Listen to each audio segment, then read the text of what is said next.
समीचीन विकल्पों का सम्यक समाधान। सुनिए परम पूज्य श्रमण श्री सुप्रभ सागर जी महाराज के मुखारबिंद से YouTube चैनल सुप्रभ उवाच पर शुभाशीष परम पूज्य श्रमणाचार्य 108 श्री विशुद्ध सागर जी महाराज। सानिध्य श्रमण सुप्रभ सागर जी महाराज, श्रमण प्रणत सागर जी महाराज। पुणे आर्जक श्री रविंद्र जयश्री, कुमारी परिणा गहाणकर अमरावती, 100 मोक्षता राजस डोन गावकर औरंगाबाद। ओम नमः सिद्धेभ्य। नमो नमः सतीर्थंकराय वीराय भव्याम्बुजभास्कराय अनंतलोकाय सुरार्चिताय देवादिदेवाय नमो जिनाय देवादिदेवाय नमो जिनाय। पंच परमेष्टि भगवान की परम पूज्य आचार्य भगवंत गुरुवर विशुद्ध सागर जी मुनि महाराज की, परम पूज्य मुनि श्री सुप्रभ सागर जी महाराज की, 3 करोड़ महामुनि राजाओं की। निर्विकल्पता की अनूठी कहानी जो आत्मिकता की ओर ले जाने वाली है, क्योंकि आत्मा का स्वभाव ही निर्विकल्पता है और उस निर्विकल्पता की प्राप्ति का अनूठा उपाय हमें परम पूज्य आचार्य भगवंत गुरुवर विशुद्ध सागर जी महाराज की महती अनुकंपा एवं उनके आशीर्वाद से परम पूज्य मुनि श्री सुप्रभ सागर जी महाराज द्वारा प्रतिदिन प्रदान किया जाता है। क्योंकि जहाँ विकल्प है वहाँ संसार है और संसार का नाम आप जानते हैं कि दुख ही है। और उस दुख रूप संसार में अनादि से अनंत काल तक यदि भटकन से बचना है तो उसका सरल सा उपाय है अपने मन के उठते विकल्पों को समीचीनता के साथ उनका सम्यक रूप से समाधान प्राप्त करना। क्योंकि जब तक विकल्प है वहाँ निश्चित ही संकलिष्टता की उत्पत्ति होती है और वह संकलिष्टता ही हमें संसार में भटकाने वाली है। तो अपने मन को निर्विकल्प बनाने का पुरुषार्थ करें और उस आत्मविशुद्धि के साथ परम पूज्य मुनिश्री से उसका सम्यक समाधान प्राप्त करके आत्मकल्याण की ओर अग्रसर हों। प्रारंभ करते हैं आज का सम्यक समाधान। और आज के पहले विकल्प के लिए ऋषिनगर उज्जैन मध्य प्रदेश से श्रीमती मीनाक्षी प्रदीप जैन महाराष्ट्र के चरणों में बारंबार नमोस्तु निवेदित करते हुए अपना समीचीन प्रश्न कर रहे हैं कि महाराष्ट्र सम्यक दर्शन क्या है, इसके कितने भेद हैं एवं पंचम काल में हमें प्राप्त हो सकता है क्या। हमारे समीचीन विकल्प का सम्यक समाधान करने की अनुकंपा करें। नमोस्तु महाराज जी, नमोस्तु। ओम नमः सिद्धम। परम पूज्य आचार्य भगवान गुरुवर विशुद्ध सागर जी महाराज की जो तत्वों पर श्रद्धान है, उस तत्वों के श्रद्धान को आचार्य भगवंतों ने सम्यक दर्शन कहा। जीव पुद्गल, आश्रव, बंध, संवर आदि इन 7 तत्वों को जानना और मात्र जानना ही नहीं, जानने के साथ उसे मानते हुए उनके स्वरूप का वैसा श्रद्धान करना, यही संक्षेप से सम्यक दर्शन है। और सामान्य रूप से अगर हम समझे तो जो सच्चे देवशास्त्र है, उन सच्चे देवशास्त्र गुरु के प्रति समर्पण के साथ जो श्रद्धान है, विश्वास है, उसे भी व्यवहार सम्यक दर्शन कहा जा सकता है। क्योंकि प्रत्येक अनुयोग की अपनी अपनी परिभाषा भिन्न भिन्न प्रकार से सम्यक दर्शन की कही है, पर सामान्य रूप से इतना मात्र पता चल जाए, जीव, अजीव, आश्रव, बंध, संवर, निर्जरा, मोक्ष आदि 7 तत्व सच्चे देवशास्त्र गुरु और मैं स्वयं आत्मा परमात्मा शक्ति से युक्त हूँ, इतना भी निर्णय होना, इतना भी श्रद्धान होना, ये पर्याप्त है सम्यक दर्शन प्राप्त करने के लिए। क्योंकि श्रद्धान को ही सम्यक दर्शन कहा है और तत्वों का श्रद्धान सम्यक दर्शन होने से, वह प्राप्त करने से आपको भी सम्यक दर्शन वर्तमान में यानी पंचम काल में भी होने की पूरी संभावना। उस सम्यक दर्शन के यूं तो आचार्य भगवंतों ने अनेक भेद कहे हैं, पर सामान्य रूप से उन्हें स्थूल रूप से 3 प्रकार से समझा जा सकता है। एक औपशमिक सम्यक दर्शन, एक क्षयोक्षमिक सम्यक दर्शन और एक क्षायिक सम्यक दर्शन। जो कर्णानियों की अपेक्षा से कर्म प्रकृतियों का जब उपशम होता है वह औपशमिक सम्यक दर्शन होता है। वही अगर उन 7 प्रकृतियों का क्षय होता है तो वह क्षायिक सम्यक दर्शन कहा जाता है। और उनकी जो मिश्र अवस्था है, ऐसी उस मिश्र अवस्था के निमित्त से जो तत्वों का श्रद्धा निर्मल परिणाम है उसे क्षयोक्षमिक सम्यक दर्शन कहा जाता है। और इस कारण से ये सम्यक दर्शन तत्वों के श्रद्धानुरूप पंचम काल में भी प्राप्त हो सकता है। सब्जेक्ट टू कंडीशन ये है कि आपको सच्चे देवशास्त्र गुरु के प्रति श्रद्धान और 7 तत्वों का श्रद्धान होना अनिवार्य है। 7 तत्वों का श्रद्धान ही आचार्य भगवंत ने संक्षेप में सम्यक दर्शन कहा है। 3 मुख्य भेदों के साथ साथ पंचम काल में उसमें से औपशमिक और क्षयोक्षमिक सम्यक दर्शन भी हो सकता है। इसमें स्त्री पुरुष आदि का कोई भेद नहीं है। जिसके निर्मल परिणाम कर्म प्रकृतियों के क्षय या क्षयोक्षम या उपशम से होते हैं वह सम्यक दर्शन प्राप्त करता है। वर्तमान में क्षायिक छोड़कर अन्य 2 प्रकार का सम्यक दर्शन हो सकता है। यही आपके लिए सम्यक समाधान। श्रीमती सरोज जैन, सागर, मध्य प्रदेश से महाराज जी के चरणों में बारंबार नमोस्तु निवेदित करते हुए अपना समीचीन प्रश्न रख रहे हैं कि महाराज जी, हम समाधि की साधना कैसे करें? हमने अपने गृहस्थ जीवन में अभी तक 5 प्रतिमा के ग्रहण कर लिए हैं। आगे हमारे कल्याण का पथ प्रशस्त करने की अनुकंपा करें। नमोस्तु महाराज जी, नमोस्तु। गृहस्थ जीवन में रहते हुए 5 प्रतिमा आदि को ग्रहण करना, व्रती बनना, 5वां गुणस्थान प्राप्त करना, ये बहुत बड़ी बात है और वर्तमान परिप्रेक्ष्य में बहुत प्रशंसनीय ही कार्य। और ऐसे कार्य को करने से यानी इन प्रतिमाओं को आदि धारण करने से जो आपके निर्मल परिणाम हुए हैं, आगे बढ़ने का जो आपका पुरुषार्थ और भाव है वह वास्तव में श्लाघनीय है। समाधि संलेखना के लिए घर में गृहस्थी में रहते हुए क्रम से पुरुषार्थ करने की आवश्यकता है, क्योंकि समाधि मरण अचानक नहीं होता। कई वर्षों की साधना तपस्या का ही फल समाधि संलेखना के रूप में कहा जाता है। उत्कृष्ट रूप से जो 12 वर्ष की समाधि संलेखना की बात आचार्य भगवंतों ने कही है, उस समाधि संलेखना को प्राप्त करने से ही जीव अपना कल्याण कर सकता है और उसके लिए श्रावक भी पुरुषार्थ कर सकता है। क्योंकि प्रतिमाएं तो आपके पहले से है ही, निरतिचार रूप से उसका आप पालन भी करते होंगे। साथ में आपको प्रतिदिन समाधि संलेखना की, समाधि मरण की भावना भानी चाहिए। मात्र शब्दों में उसे पढ़ना नहीं, अपितु जो उसमें लिखा है, मतलब जो समाधि भावना छोटी या बड़ी प्राप्त होती है पद्य रूप में, उसे पढ़ने के साथ साथ वैसी भावना भी भानी चाहिए। उसके अलावा क्रम से जो मरण कंडिका, भगवती आराधना जैसे ग्रंथों में आचार्य भगवंतों ने समझाया है कि जो इस विषय में क्रम से 2 प्रकार से जो संलेखनाएं कही है, एक कषाय कृश और एक शरीर कृश। तो उसमें से प्रारंभिक अवस्था में कषाय कृश यानी अपने कषायों को कंट्रोल करना, कषायों को कम करना, राग द्वेष विषय वासना क्रम से इनमें कंट्रोल करना, इनके कारण से वह भविष्य में संलेखना नियम से अच्छी हो सकती है। इसलिए सबसे पहला पुरुषार्थ, आप व्रती बन गए हैं, अब अपनी राग द्वेष ममत्व मोह क्रोधमान माया लोभ आदि कषायों को जीतने का पुरुषार्थ आपको करना होगा।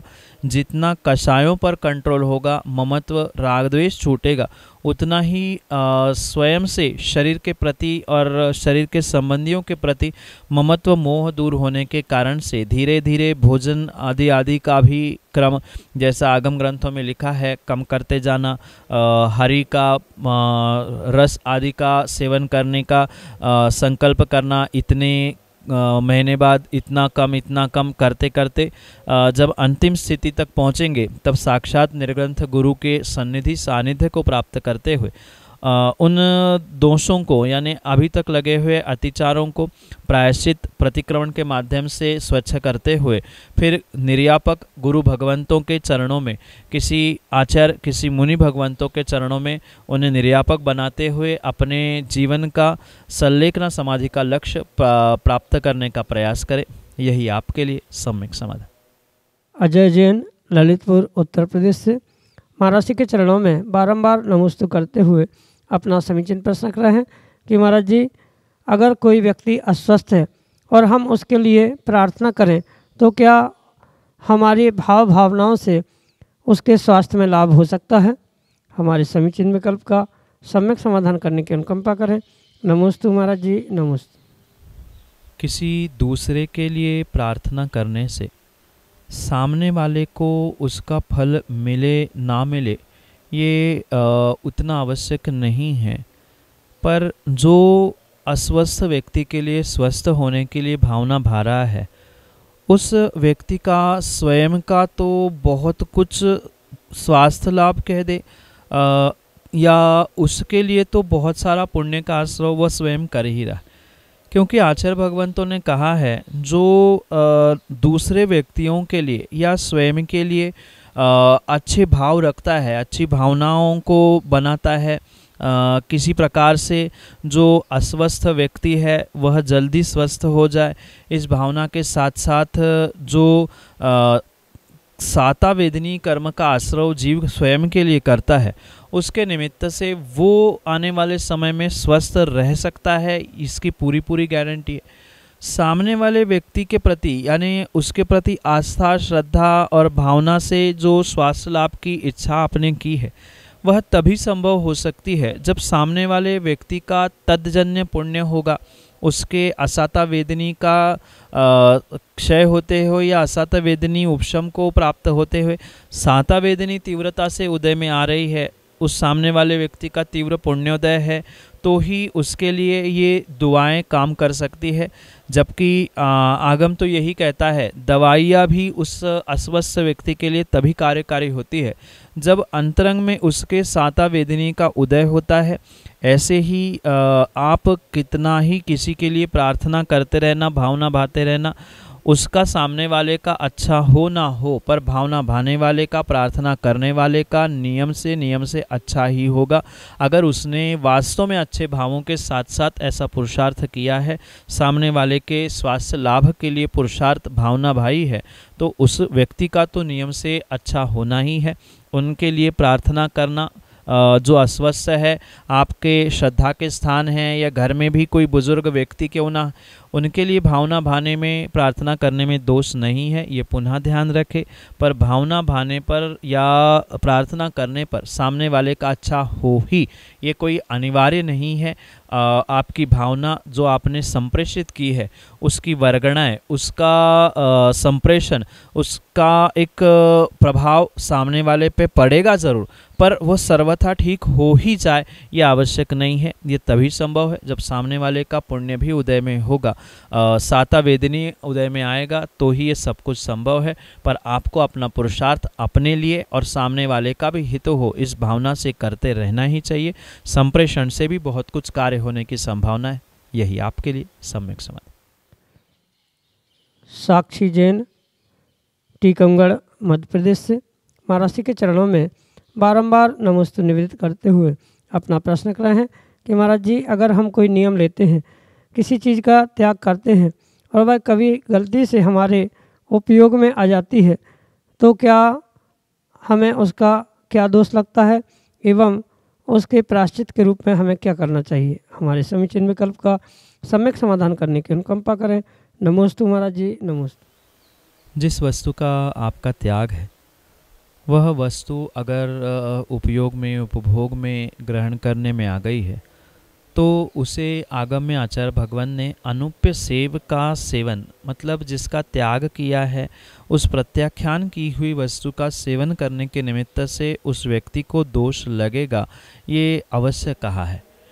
और माना कि कुछ विषमता के कारण से वह नियम टूट गया है, त्याग की हुई वस्तु पुनः ग्रहण की गई है, तो ऐसे सिचुएशन, ऐसे स्थिति में उस दोष का प्रक्षालन करने के लिए आपको बुद्धिपूर्वक गुरुजनों के पास पहुंचकर प्रायश्चित ग्रहण करना होगा, और जब तक आप प्रायश्चित ग्रहण नहीं करेंगे तब तक किसी भी प्रकार से उस दोषों से आपका निर्मूलन नहीं हो सकता, दोषों से बच नहीं सकते।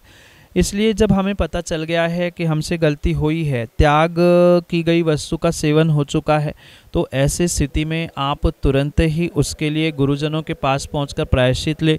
गुरुजनों के पास तुरंत पहुंचना संभव नहीं है तो तब तक एकाध नमोकार की माला फेरे, पर ये ध्यान रखना मात्र अपने आप से नमोकार की माला या अपने आप से प्रायश्चित ले लेना ये किसी प्रकार से उस पापों का प्रक्षालन करने के लिए निमित्त नहीं हो सकता। दोषों का, पापों का पूर्ण रूप से प्रक्षालन तभी संभव हो सकता है जब बुद्धिपूर्वक आप गुरु के समीप पहुंचकर अपनी गलती की आलोचना करें, त्याग की हुई वस्तु किन कारणों से ग्रहण करने में आई ये बताते हुए गुरु से प्रायश्चित ग्रहण करें और उसे पूर्ण करें। नियम से उस पापों से और दोषों से आप बच सकते हैं, उनका प्रक्षालन किया जा सकता है। यही आपके लिए सम्यक समाधान। महावीर मड़वैया, बानपुर, उत्तर प्रदेश से अगले समीचीन विकल्प करें। नमोस्तु महाराज जी। महाराज जी, हमारा विकल्प यह है कि जब हम स्वाध्याय किस प्रकार करें और कैसे करें और किस समय करें। नमोस्तु महाराज जी, नमोस्तु। नमस्ते। वास्तविकता में आप जैसे युवाओं को वर्तमान में स्वाध्याय करने की बहुत आवश्यकता है, क्योंकि स्वाध्याय एक ऐसा तप आचार्य भगवंतों ने कहा है जो मात्र कर्मों की निर्जरा करते हुए पुण्य ही देने के लिए निमित्त नहीं है, अपितु उसके साथ साथ जो जैन धर्म के गूढ़ रहस्य है, सिद्धांत है, या धर्म के विषय में जो विशेष जानकारी है, वह मात्र और मात्र उन ग्रंथों से ही और ग्रंथों के स्वाध्याय से ही आपको प्राप्त हो सकते। क्योंकि वर्तमान में बहुत सारे उन ग्रंथों का उपदेश देने वाले या धर्म चर्चा करने वाले बहुत सारे त्यागी व्रती विद्वान प्राप्त है। वो कहते भी है, समझाते भी है, पर आवश्यकता नहीं है कि सभी के सभी आगम ग्रंथ के अनुसार या पूर्वाचार्यों के अनुसार ही कथन करने वाले हैं। क्योंकि वर्तमान में खोटे काल का प्रभाव कह दो, खोटी सोच का प्रभाव कह दो, कहीं न कहीं मिलावट होते हुए देखने में मिल रही है। इसलिए आप जैसे युवाओं को वर्तमान में जो आगम में स्वाध्याय की व्यवस्था बताई है उसे सभी मिलकर सामूहिक रूप से प्रारंभ करने की आवश्यकता है। क्योंकि मात्र ग्रंथ खोलना, उनको पढ़ना इतना ही स्वाध्याय नहीं है। स्वाध्याय का जैसा अर्थ आचार्य भगवंतों ने बताया, स्व का अध्ययन जहाँ है, मतलब उन पदों को, गाथाओं को, श्लोकों को, टीकाओं को या उपदेशों को पढ़ते हुए हम किस लिए पढ़ रहे हैं, इसका उपयोग मेरे जीवन में क्या हो सकता है, मुझे क्यों पढ़ना है, ये समझते हुए उनके रहस्यों को समझना होगा। मतलब ये जो मैंने प्राप्त किया है उसको मैं किस तरह अपने जीवन में उतार सकता हूँ, ये पढ़ने का उद्देश्य क्या है, क्यों ऐसा लिखा है, जो लिखा है उसका रहस्य क्या है।